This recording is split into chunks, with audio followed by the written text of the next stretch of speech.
আসসালামু আলাইকুম। আমি তাহমিনা ইসলাম আপনাদের সবাইকে স্বাগত জানাচ্ছি টিআই কিচেনে। আজকে ছোট্ট একটি রেসিপি নিয়ে চলে এসেছি।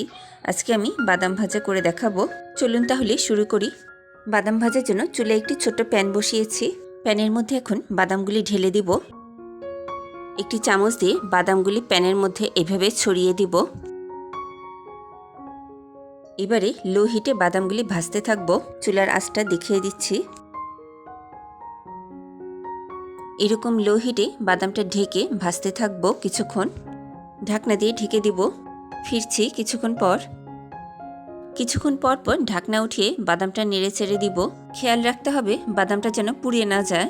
বাদামটা ভাজতে বেশ কিছুক্ষণ সময় লাগবে, তাই একটু সময় আর ধৈর্য নিয়ে বাদামটা একটু পর পর নাড়া দিয়ে ভাজতে হবে। 5 মিনিট পর ঢাকনা তুলছি। বাদামগুলি নেড়ে চেড়ে উল্টে পাল্টে দিব।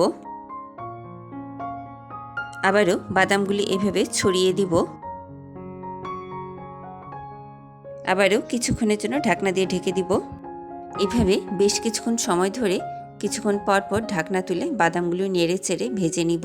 বাদামগুলি যখন দেখবেন ফেটে ফেটে যাচ্ছে আর বাদাম দিয়ে সুন্দর একটি স্মেল বের হচ্ছে, তখনই বুঝবেন বাদামটা ভাজা হয়ে গেছে। এই তো আমার বাদামগুলি ভাজা হয়ে গেছে। বাদামগুলি এবারে ঠান্ডা করে নিব। বাদামগুলি ঠান্ডা হওয়ার পর ফিরে এলাম।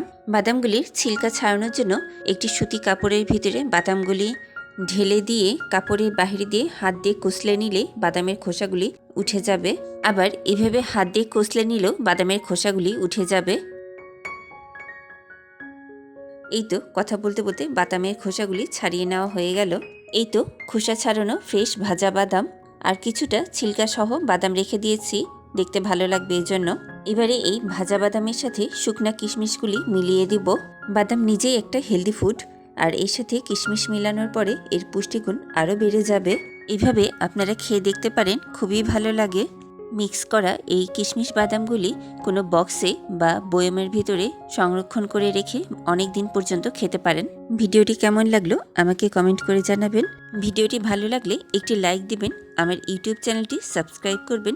আজকে এখানেই শেষ করছি। আল্লাহ হাফেজ।